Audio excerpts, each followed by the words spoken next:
This is a brand new podcast. It's the second episode right here, Yes. number two. And I'm going to try, we'll see by episode 10 or 20 how this actually panned out. So I'm talking to my future self. Yeah. Well, hopefully I can do my part to help you get to episode 10 at the very least.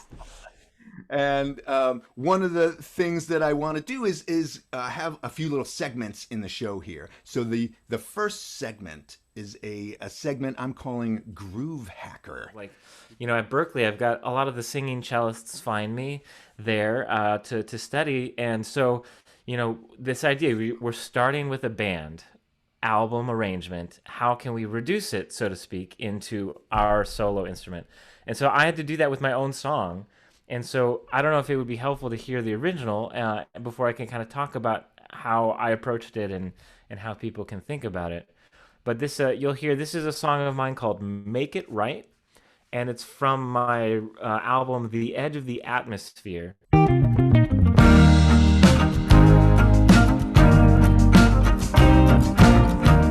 So basically, I am doing sort of a back and forth chop pattern that is actually not one of the first patterns I used and developed with my own chopping, but actually, inspired by Casey, who I know you just talked to, was kind of the impetus for me to get used to this sort of like middle, back, forward, back, middle, back, forward, back. That kind of back and forth chop became kind of the core of this groove on the cello for me.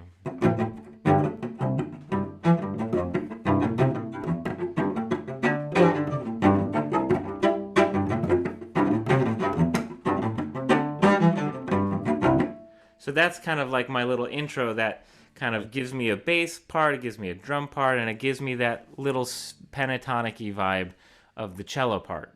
Yes. Yeah. So that's like that's our opening scene. That's just me kind of somehow hinting that there's a band happening. Yeah. Yeah. It's juggling. It's really juggling. Anytime you're making a solo reduction, basically, of a larger arrangement, whether it's on piano, guitar, or strings, the big choice is what to leave out. Hmm. And you have to prioritize because you can only really do one thing at a time.